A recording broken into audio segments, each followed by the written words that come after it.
그렇습니다. 하나님께서 우리의 영혼을 통해서 또 하나님께서 우리를 통해서 당신의 영혼을 통해서 큰 영광 받으시기 위해서 하나님은 우리를 부르셨다라고 믿습니다. 저는 이 찬양을 그때 부를 때 고등학교 때 가사가 너무 좋았어요. 때로는 너의 앞에 어려움과 아픔이 있지만 담대하게 주를 바라보는 너의 영혼. 다시 말하면 우리의 삶 속에서 아픔도 있고 폭풍도 있고 어려움도 있고 우리 부처님께서는 뭐라고 말씀하셨죠? 인생 자체가 고라고 말씀하셨고 여기서 고는 내가 먹고선 자 고, 원고 투고 이 고가 아니고 어려울 고 인생 자체가 어려운 것이라고 이야기했습니다. 다시 말하면 이 어려운 인생 가운데서도 담대하게 누구를 바라본다고요? 담대하게 하나님을 바라볼 수 있는 그 너의 영혼을 내가 축복한다는 것입니다. 그냥 그 어려운 세상 속에서 파도 속에서 밀려서 이곳저곳에 어디로 가야 할지 몰라 하는 그러한 것이 아니라 그 폭풍 가운데서도 담대하게 하나님을 바라볼 수 있는 그 너의 영혼을 우리는 축복한다라는 것이에요. 아픔이 없는 사람이 어디 있고 또한 시련이 없는 사람이 이 세상에 어디 있겠습니까? 고등학생밖에 안 된 저희들도 당시에 왜 이렇게 아픔이 많았는지 이 찬양 속에 대로를 이렇게 시작하면 눈물부터 와닿았던 그러한 기억이 있습니다. 그리고 2절을 더 멋져. 너는 택한 족속이요 왕같은 제사장이요 거룩한 나라요 너는 하나님의 소비된 백성이다 라고 이야기를 합니다. 이 2절로 넘어올 때는 참 감동이 사람이 북받치기 시작해요. 어떻게 이렇게 찬양을 잘 만들었을까 라는 생각을 했어요. 그런데 이 2절에 있는 너는 택한 족속이요 왕같은 제사장이요 거룩한 나라요 하나님의 소유된 백성이다 라고 이야기하는 이 부분은 우리가 잘 아는 것처럼 베드로전서 2장 9절에 나오는 베드로가 우리에게 한 말입니다. 너희가 누구냐? 베드로전서의 가장 예전에 우리가 한번 전체 설교에서 봤지만 베드로전서의 가장 중요한 거 뭐냐면 너가 누구냐라는 것이에요. 너가 누구로서 세워졌고 왜 빌려드냐라는 것인데 그 가운데서 베드로는 이 2장 9절에서 이렇게 이야기해요. 너는 택한 족속이라 너는 왕같은 제사장이라 너는 거룩한 나라고 하나님께 소유된 백성이다 라고 이야기해요. 우리는 이 부분에서 굉장히 하나님 앞에 감사하며 그렇지 그리고 우리는 힘을 얻습니다. 그런데 베드로전서 2장 9절은 그렇게 끝나지 않습니다. 베드로전서 2장 9절을 다 읽어보면 너희는 택하신 족속이요 왕같은 제사장이기에 거룩한 나라요 그의 소유된 백성이니 이는 너희를 어두운 데서 불러내어 그의 기이한 빛에 들어가게 하신 이에 아름다운 덕을 선포하게 하려 하신다. 베드로전서 2장 9절을 보니까요. 그 2장 9절의 핵심은 너는 택한 족속이고 왕같은 제사장이고 넌 그렇게 멋진 사람이야 라는 것을 강조하기 위해서 그게 주제가 아니에요. 너는 하나님 택하셨고 왕같은 제사장으로 만드셨고 너는 거룩한 나라로 만드셨는데 그 이유가 무엇이냐? 바로 너를 그렇게 하나님께서 불러내서 기이한 빛, 다시 말하면 하나님의 은혜 가운데 들어오게 하고 그 모든 하나님이 하신 그 아름다운 하나님의 덕을 선포하게 하기 위해서 너를 택한 이유가 뭐냐? 하나님의 아름다운 덕을 선포하게 하기 위해서. 너를 왕같은 제사장을 만든 이유가 무엇이냐? 하나님의 아름다운 덕을 선포하는 자로 만들기 위해서. 너를 거룩한 나라로 만든 이유가 무엇이냐? 하나님의 아름다운 기이한 그 덕을 선포하게 만들었다. 그것을 위해서 너희를 부르시고 왕같이 만드시고 제사장으로 부르셨고 거룩한 나라로 부르셨다. 그러니까 우리를 부르신 이유는 하나님의 덕을 선포하기 위해서. 그러니까 하나님의 덕을 선포하지 않으면 우리는 부르심의 이유에 합당치 않은 삶을 사는 거죠. 그것은 무엇이냐? 부르심 이에 우리는 상관없이 살아간다는 거죠. 그 얘기는 다시 말하면 하나님과는 아무런 상관없이 살아가는 문제라는 거죠. 여러분 근데 이게 개역개정에는 아름다운 덕을 선포하게 하려 하심이라고 이야기하는데 이게 개역개정보다는 옛날 버전인 개역 버전에서는 이렇게 나옵니다. 뭐라고 하냐면 하신 이에 아름다운 덕을 선전하게 하려 하십니다. 선전하게 하십니다. 선전과 선포가 뭐가 다르죠? 근데 저는 원문, 그러니까 헬라어로 되는 거 보면 차라리 선전이 맞는 거예요. 선전과 선포의 차이점은 뭘까요? 선포는 내가 능동적으로 무언가를 알리기 위해서 내가 하는 일이에요. 근데 선전은 이 능동성이 빠져 있어도 돼요. 선전은 다시 말하면 내가 있는 것으로 광고판과 똑같은 것이에요. 내가 광고판처럼 그냥 서 있으면 그냥 그 하나님이 선전되게 있는, 그렇게 나를 광고판처럼 하나님을 선전하기 위해서 하나님은 나를 택하셨고 왕같은 제사장으로 만드셨고 나를 거룩한 나라로 만드셨고 하나님의 소유된 백성이 되게 하셨다는 거예요. 그러니까 우리의 삶은 하나님의 광고판으로 살아야 됩니다. 하나님의 광고판으로 하나님을 선전하면서 사는 게 우리의 목적이에요. 하나님이 부르신 목적이에요. 다시 말하면 이 사람들을 하나님 뭐라고 이야기하시냐? 하나님은 이 사람들을 하나님의 일꾼이다 라고 이야기합니다. 하나님은 하나님의 일꾼을 만들기 위해서, 하나님의 사람을 만들기 위해서 하나님은 우리를 부르신 것이에요. 모든 사람들을 하나님의 목적에 맞게 살게 하기 위해서 하나님은 우리를 부르신 것이에요. 다시 말하면 하나님의 목적, 다시 말하면 하나님의 그 아름다운 법을 선전하게 하기 위해서 우리를 부르시는 것이에요.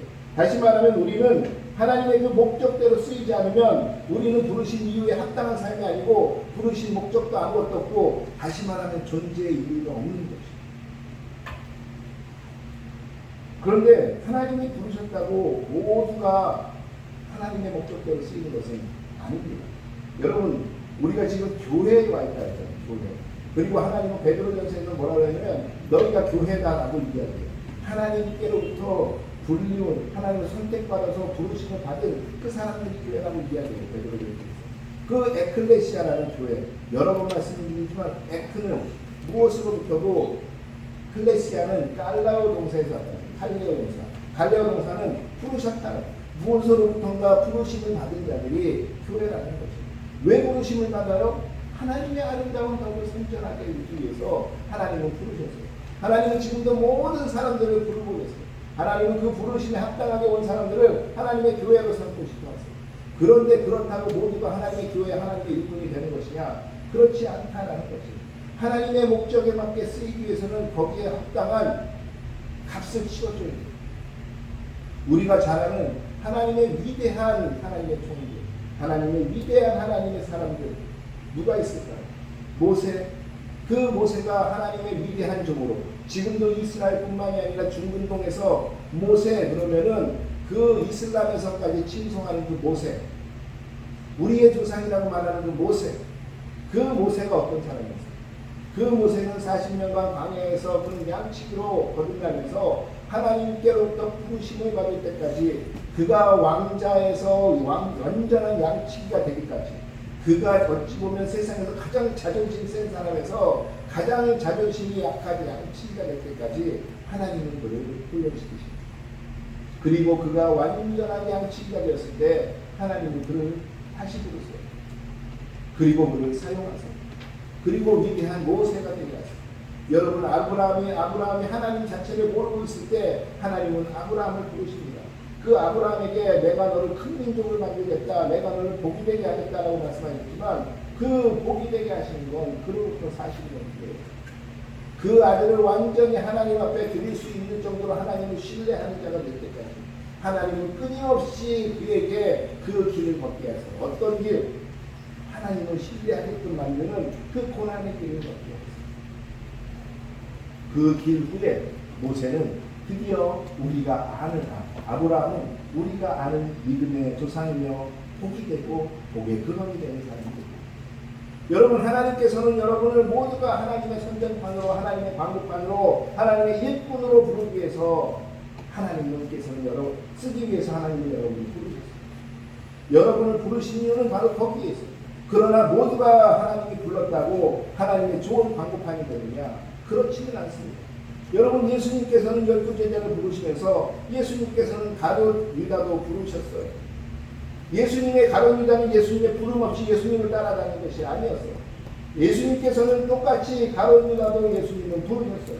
그런데 가룟 유다를 불렀지만 그는 어떻게 됐죠? 그는 베드로나 요한이나 우리가 잘 아는 11제자와 같이 쓰임을 받지 못했어요. 여러분, 우리가 잘 아는 왕 사울과 항상 대비되는 왕 다윗, 둘 다 하나님이 똑같이 부르시고 둘 다 하나님이 사무엘을 통하여 기름 부음을 받은 하나님의 종이었어요. 그러나 하나님께 쓰임받은 사람은 누구냐? 오로지 다윗이었고 사울은 그러지 못했어요. 사울은 하나님의 그 하나님 사람이 되어가는 과정에서 그는 그것을 따르지 못했고, 다윗은 묵묵히 그 과정을 견디며 오로지 우리가 오늘 부른 찬양처럼 어려움과 시험이 오지만, 세상에 폭풍이 오지만, 목숨이 위태로운 상황이 오지만 그는 묵묵히 담대하게 하나님을 바라보고 있어요. 우리가 잘 아는 위대한 다윗의 그 아름다운 시들, 하나님만이 오직 나의 산성이시고 하나님만이 오직 나의 힘이십니다 라고 하는 그 모든 시들은 다윗이 평안할 때, 다윗이 왕일 때, 다윗이 세상 가운데 아무런 걱정이 없을 때 지어진 그러한 시들이 아니에요. 다윗이 도망다니며 죽음 앞에 목숨을 걸고 있을 그 당시에 다윗은 계속적으로 믿음으로 선포합니다. 그리고 담대하게 하나님을 바라봅니다. 그러면서 그는 이야기합니다. 오직 나를 구원하시는 여호와 하나님 한 분밖에 없습니다. 그리고 그 다윗은 위대한, 지금까지 있었던 모든 이스라엘 왕 중에 가장 위대한 왕이에요. 성경에서도 이야기하자 오직 하나님 그의 마음에 합한 자 다윗밖에 없었다. 여러분, 하나님은 우리를 다윗처럼 쓰기 위해서 부르세요. 하나님은 우리를 모세처럼 쓰기 위해서 부르시고, 하나님께서는 우리를 오늘도 아브라함처럼 복의 근원으로 쓰기 위해서 하나님을 부르십니다. 여러분, 그러나 사울도 똑같은 부르심을 받았지만 그는 어떻게 됐죠? 그는 끝내 하나님의 쓰임을 받지 못하게 됩니다. 왜 그런 결과가? 부르심을 받았으나 왜 누구를 쓰이게 된 거죠? 왜 누구를 쓰이게 된 거죠? 똑같이 예수님의 신랑 앞에 선 신부가 10명의 신부가 됐으나 왜 5명은 그 신부는 그 혼인잔치에 들어갔습니다? 왜 5명은 들어갔습니까? 우리는 지난 시간에 성장하지 않으면 그것은 죽은 것과 매 마찬가지다 라고 말씀드린 적이 있습니다.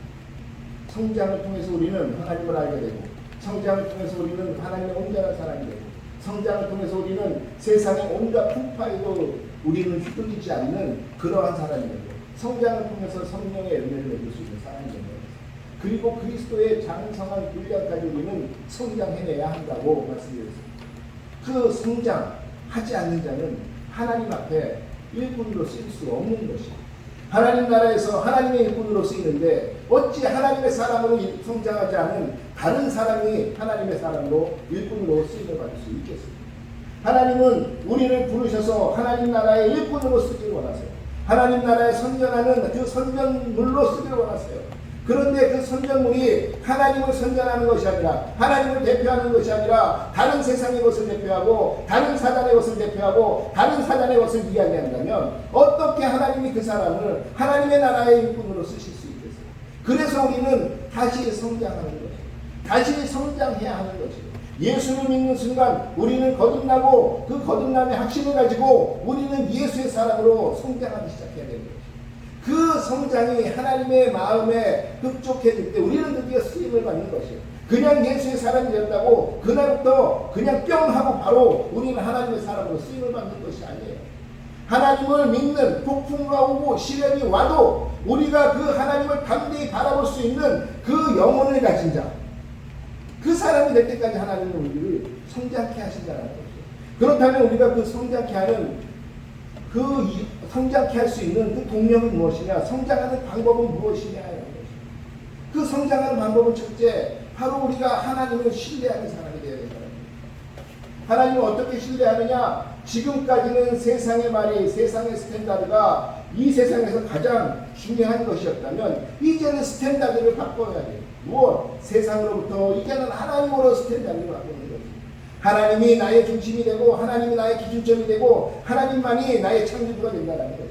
지금까지는 내가 세상에서 속된 말로 진화론을 믿었다면 이제는 하나님이 말씀하신 창조론을 믿는 것이에요. 그것이 그리스도인의 그 거듭남의 비밀이에요. 다시 말하면 우리의 스탠다드가 하나님, 세상에서부터 하나님, 바로 하나님이 말씀하신 것, 하나님이 세우신 것, 하나님이 우리에게 보여주신 것이, 하나님이 말씀하신 것이 이 세상에 나의 스탠드로 자리 잡아야 한다는 거죠. 이것이 되지 않고 여전히 나의 스탠다드는 세상, 여전히 나는 폭풍과 치고 여전히 나에게 시련이 오면 나는 세상을 바라봐. 그것을 바라보는 사람이 아니라 하나님을 바라보고 하나님의 답을 구하고 하나님의 방식을 구하는, 이 스탠다드가 완전히 세상에서 하나님으로 바뀌어가야 하는 거죠. 두 번째, 어떻게 하면 성장할 수 있느냐? 바로 그 하나님으로 바뀌어가기 위해서 우리는 거듭나야 돼요. 뭘로? 예수로 거듭나야 합니다. 거듭난다는 것이 그냥 내가 오늘부터 내가 하나님의 사람으로 살려, 이게 아니에요. 예수 그리스도께서 오셔서 나를 위해서 죽으셨고, 그러나 그분은 죽음을 이기신 하나님이시다라는 것을 우리가 믿는 것입니다. 그 하나님, 기준점이 되신 하나님, 창조주이신 하나님, 나의 주인이신 하나님이 육체를 입으시고 나에게 오셔서 나의 죄를 대신해서 죽으시고, 그 하나님이 다시 그러나 하나님이시기에 다시 부활하는 그 하나님, 그것을 믿는 고백으로 말입니다. 예수가 그리스도다 라는 것을 고백하는 그 믿음으로 우리는 거듭나는 거죠. 여러분 잘 아는 것처럼 예수님은 하나님이세요. 예수님 그렇기 때문에 신성을 가지고 계세요. 그러나 예수님은 인성도 가지고 계세요. 예수님은 완벽한 인간이세요. 우리처럼 배가 고프셨어요. 우리처럼 피곤해 하셨어요. 우리처럼 추워하시고, 우리처럼 굶주리시면 어디 먹을 것 없냐냐고, 그리고 갈증이 나시면 물이 없냐냐고 물어보셨던 분이 바로 예수님이세요. 그 하나님이신 그 하나님이 육체를 입고 이 땅에 오셔서 나를 대신해서 십자가에서 죽으신 것을, 그리고 그 보혈로 말미암아 그 예수의 피로 말미암아 내 모든 죄가 덮여지고, 그 피로 말미암아 대속량이 되어주신 예수님 때문에 내가 다시 살게 되었다라는 것을 믿는 겁니다. 이 믿음이 거듭나는 시작입니다. 그리고 이 믿음으로 말미암아 그럼 어떻게 살아야 합니까? 라고 이야기할 때 바로 성령에 의지하여 성령의 힘으로 살아가는 사람들, 다시 말하면 성령 충만한 삶을 살아가는 사람들. 여러분, 성령은 누구십니까? 우리가 여러 번 이야기하지만 성령은 바로 우리의 보혜사세요. 다시 말하면 우리를 변호해 주시고, 또한 우리의 갈 길을 인도해 주시고, 우리를 예수님처럼 보호해 주시는 분이 성령님이세요. 그래서 성령님이 하시는 일이 무엇입니까? 성령님은 예수님의 말씀을 생각나게 하시고, 또한 예수님이 옳다는 걸 증언하시고, 또한 우리가 예수님의 사람이라는 것 세상 가운데 증거하시고, 그래서 우리에게 예수님의 그 담대함을 우리에게 주셔서 세상 가운데 어떠한 것에서도 흔들리지 않는 그 믿음을 허락해 주시는 분, 우리의 힘이 되주시는 분이 성령입니다. 우리의 힘이 되시는 분이 성령님이신데, 우리가 그 성령님의 힘이 없이 어떻게 세상 가운데 폭풍 가운데 이기며 살아갈 수 있겠어요? 그래서 우리의 삶은 날마다 성령이 충만한 삶, 그래서 우리의 삶은 날마다 성령으로서 모든 것이 이루어지는 삶, 그래서 우리는 날마다 성령으로 동행하는 삶이 되어야 되는 이유가 바로 여기에 있는 것입니다. 왜? 오직 성령님만이 예수님이 하신 말씀, 다시 말하면 하나님의 말씀이 생각을 하게 하세요. 언제? 내가 그 하나님의 말씀을 외웠던 것을 내가 기억이 안 나서 까먹었던 기억나게 하는 게 아니에요. 우리의 삶 가운데서 내가 지금 결단해야 되고 결정해야 되고 해야 할 때, 예전까지는 내가 세상의 것을 기억하고 그것을 가지고 내가 결단하고 기억했다면, 성령님께서는 그 결단의 순간에, 그 결정의 순간에, 내 위급한 순간에 하나님의 방식이 무엇이지, 하나님의 말씀은 무엇이었지, 하나님은 무엇을 원하시지 라는 것을 생각나게 하시는 분이 성령입니다. 그렇기 때문에 성령 충만하지 않은 사람은 아무리 내가 하나님의 방식으로 살고 싶어도 기억조차 나지 않아요. 내가 지금 당황스럽고 내가 지금 어려운데 내가 지금 생각나는 것이 당황스러운 더 기억이 안 나요. 그럴 때 성령님이 깨닫게 하시고 생각나시게 하는 분이 성령님이라는 거죠. 그래서 성령님은 우리의 힘이 되시는 거예요. 그렇기 때문에 성령 충만하지 않으면 우리는 하나님의 방식조차 생각할 수 없어요. 그래서 찾는 게 누구예요? 내 주변에 변호사 없나? 내 주변에 검사 좀 없나? 내 주변에 의사 좀 없나? 나를 도울 사람 없나? 도울 사람이 없으면 돈으로라도 사야겠네? 의지하는 것이 그래서 이쪽으로 가는 거죠. 성령님이 그렇기 때문에 우리의 힘이에요. 바로 이런 것을 가지고 우리는 성숙하는 것이에요. 성장하는 것이에요. 성장을 하나님을 통해서 하나님을 믿고 기준점이 하나님의 우리 창조주를 믿고 예수로 거듭나며 성령 충만한 그 힘을 가지고 결론적으로 무엇을 해야 되냐? 말씀을 따르는 삶을 살아야 한다는 것이에요. 왜? 성경은 하나님의 감동으로 된 것이라고 했어요. 이 성경은 하나님의 말씀이라고 했어요. 이 성경은 살아있고 운동력이 있어 좌우에 날선 어떠한 검보다도 강력하여 우리의 마음과 생각과 골수까지도 쪼개는 것이 성경의 말씀이라고 했어요. 이 말씀은 그냥 66권의 책이 아니에요. 이 성경은 그냥 하나님께서 우리에게 주신 어떠한 경전처럼 주신 것이 아니에요. 이 말씀은, 이 성경은 바로 하나님이 세상을 살아가게 하는 그 스탠다드이신 하나님이 어떠한 생각을 가지고 어떻게 살아가길 원하시며 무엇을 우리에게 말씀하셨는가. 여러분 한번 상상을 해보세요. 날마다 내가 뭘 할기만 하려고 하면 하나님이 말씀하세요. 막 들려요. 내가 밥 먹는데도 하나님 말씀이 막 들리고, 내가 화장실 갔는데도 하나님 말씀이 막 들리고. 여러분 살 수 있겠어요? 저는 못 살 것 같아요. 친구하고 이야기하고 친구하고 뭐 하고 있는데도 하나님 말씀이 막 들려. 야, 그러면 안 된다. 하나님은 그렇게 말씀하시지 않는다는 거예요. 하나님은 인격적이세요. 그 인격적인 하나님은 이미 우리에게 말씀을 주시고 그 말씀을 배워가는 과정 속에 우리가 이것을 통하여 습득하여 우리가 성장하기도 만드셨다는 거죠. 그래서 말씀 보라고 해요. 그래서 성경 공부하라는 거죠. 그래서 큐티하시라는 거예요. 그래서 우리가 말씀을 통하여 우리가 하나님 앞에 날마다 묵상하고 나가라고 말씀드립니다. 성경의 묵상이 없이, 성경의 공부 없이 성장은 불가능합니다.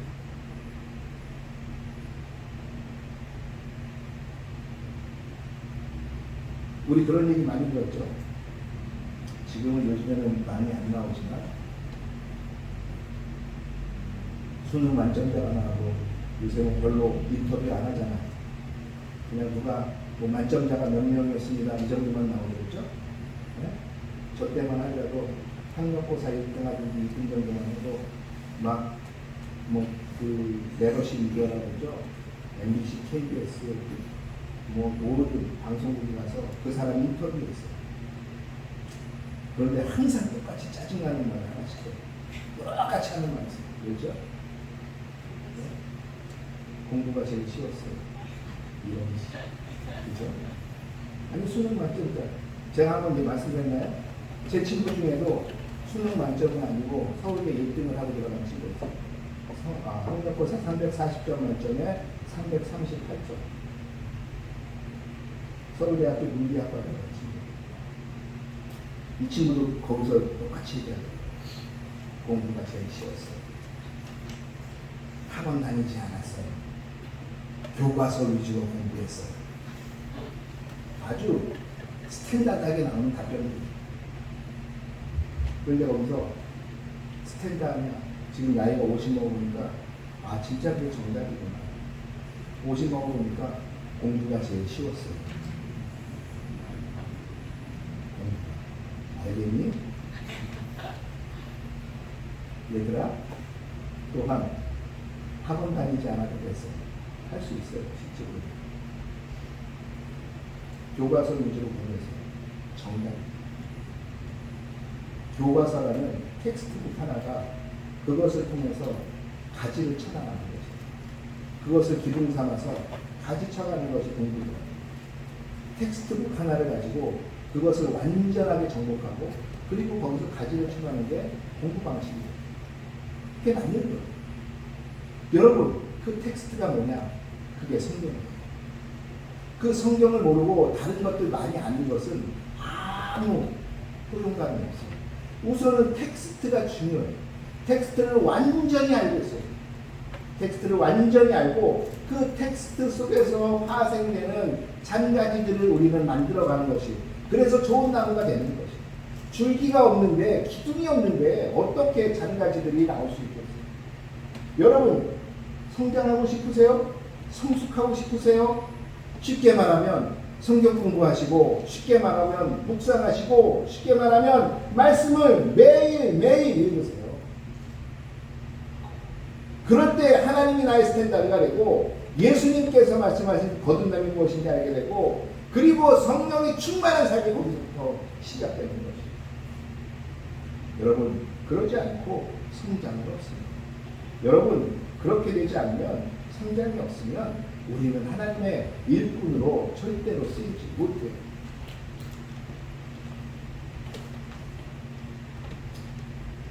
여러분 혹시 공신이라는 사람 아십니까? 공신? 누구죠 이건? 강성태 씨. 예. 공신닷컴이라고 있죠? 예. 이 사람이 이런 이야기를 합니다. 버릇을 만드는 데는 시간이 필요하대요. 버릇을 만드는 어느 정도 시간이 필요하냐? 66일이라는 시간이 필요하대요. 66일을 같은 일을 매일 같은 시간에 계속 반복하면 그것은 나에게 버릇이 됩니다. 여러분, 버릇이 뭡니까? 내가 생각해서 의도한 대로 뭔가 움직이지 않고 그 상황이 되면 자동적으로 하게 되는 게 버릇이에요. 여러분, 공신의 그 강성태 씨가 뭐라고 하냐면 바로 66일 동안 내가 한 가지를 계속하면 그것은 나의 버릇이 된다. 이거는 원래 강성태 씨가 만들어낸 것은 아니에요. 원래 런던 대학에서 그 사람들이 그것을 이론화시켰어요. 66일 정도는 사람이 같은 것을 매일 반복하면 그것은 버릇이 되는구나 라는 것을 알고 있습니다. 여러분, 66일이라는 시간이 하나의 버릇을 만듭니다. 여러분, 만시간의 법칙이라고 아십니까? 만시간의 법칙이 뭐죠? 내가 어떠한 사회의 영역 안에서 내가 전문가가 되기 위해서 아니면 그것에 대해서 어떠한 내가 일할 수 있을 정도의 인정받을 수 있는 그러한 사람이 되기 위해서는 최소 10,000시간이 지나가야 돼요. 여러분, 10,000시간이 하루에 3시간씩 하면 1년이면 한 1,000시간 돼요.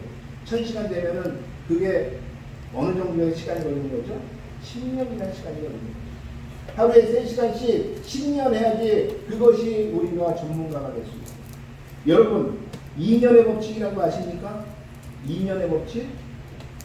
지금 군대 생활할 때 군대가 우리 지금 몇 년 하고 있죠? 기억 안 나요?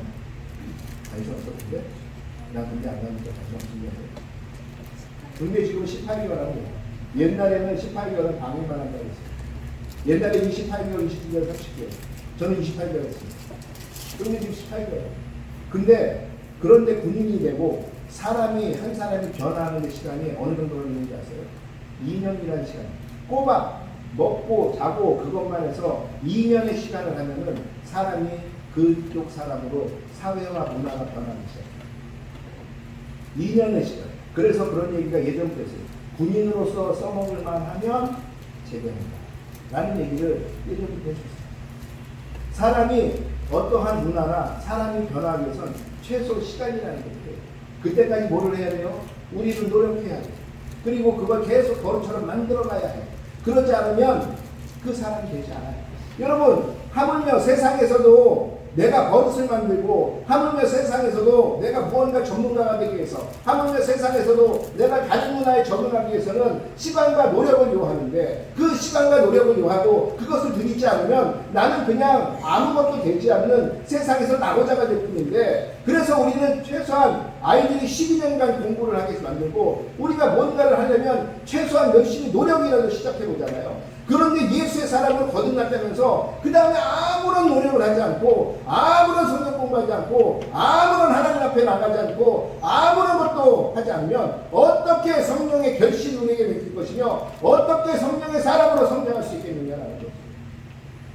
여러분, 거듭남은 시작일 뿐이에요. 거듭났다고 끝나는 것이 아니에요. 바울이 뭐라고 이야기합니까? 바울은 계속해서 이렇게 이야기합니다. 내가 이미 얻었다 함도 아니요 온전히 이루었다 함도 아니라 오직 내가 그리스도 예수에 잡힌 바 된 그것을 잡으려 쫓아가노라. 바울이 뭐라 그래요? 그 위대한 바울이 내가 완전히 이루었다고 얘기하는 것도 아니야. 내가 그렇다고 아직도 내가 쫓아가고 있다는 것도 아니야. 그저 나는 예수의 그 쫓을 뿐이야. 그 바울이 마지막에도 이야기하는 게 나는 지금도 이룬 것이 아니라고 이야기합니다. 그러면서 그가 뭐라고 나중에 말합니까? 죽기 전에 디모데에게, 사랑하는 디모데에게 편지를 보내면서 우리가 잘 아는 말씀, 내가 선한 싸움을 싸우고 나의 달려갈 길을 마치고 믿음을 지켰으니 이적으로는 나를 위하여 의의 멸류관이 예비되었습니다. 그는 내가 죽을 때까지 예수처럼 장성한 분량에 이르기까지 나는 쫓아갔지만 그것마저도 내가 다 이뤘다고 이야기하지 않아요. 그러나 나는 충분히 내 달려갈 길을 달려왔다. 그리고 나는 의의 길로 나는 이 나의 레이스를 마친다. 그리고 나에게는 의의 면류관이 준비된 것을 나는 이미 알고 있다. 라고 이야기하고 있습니다. 여러분, 우리는 계속해서 이 길을 달려가야 하는 것입니다. 뭘? 내가 장성한 분량까지 내가 그리스도인으로 성장하도록 죽지 않기 위해서, 성장하기 위해서 우리는 계속해서 하나님을 우리의 기준점으로 삼고 예수로 거듭나 성령으로 충만하여 우리는 성경의 말씀으로 인하여 우리가 계속 성장해야 한다. 성장하지 않으면 어떻게 된다고요? 죽은 것이에요. 죽은 것. 하나님의 사람으로 사십시오. 하나님의 사람으로. 세상의 사람으로 살지 말고 하나님의 사람. 다시 말하면, 한 번 더 말하지만 하나님을 기준점으로 바꾸고 예수로 거듭나 성령에 충만하여 말씀으로 하나님을 알아가 성숙하는 삶을 살아가는 사람. 이 사람들이 하나님의 사람인 것입니다. 여러분, 하나님의 사람들은 도깨비 방망이를 찾는 사람들이 아니에요. 하나님의 사람들은 내가 예수를 믿었기 때문에 저절로 잘 돼야 되는 사람들이 아니라는 것이에요.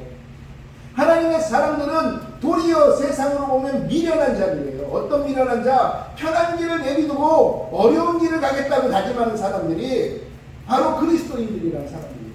세상의 성공의 방식이 있는데 이 세상의 성공 방식을 버리고 하나님의 성공 방식, 세상에서 보기에는 미련해 보이는 방식을 택하겠다고 선언하는 사람들, 이 사람들이 그리스도인이라는 것이에요. 그리고 그 세상 사람들이 미련해 보이는 방법으로 세상 가운데 복을 누리며 기쁨을 누리며 사는 것을 세상에 선전하면서 사는 사람들이, 그게 그리스도인이에요. 도깨비 방망이처럼 내가 예수를 믿었는데 왜 나는 성공하지 않습니까? 예수를 믿었으니 내가 부자가 돼야 될 거 아니에요. 내가 40일 금식기도 했는데 왜 나에게 복이 오지 않습니까? 이런 세상의 잡종들을 만들지 마세요. 하나님은 오늘도 여러분이 성숙하기를 원하십니다. 성숙하여 세상 사람들이 여러분을 바라볼 때마다 부러워. 가진 것도 없는 재단을 부러워.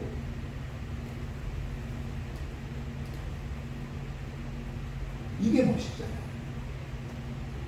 할 만큼 다 해서 벌어서 내가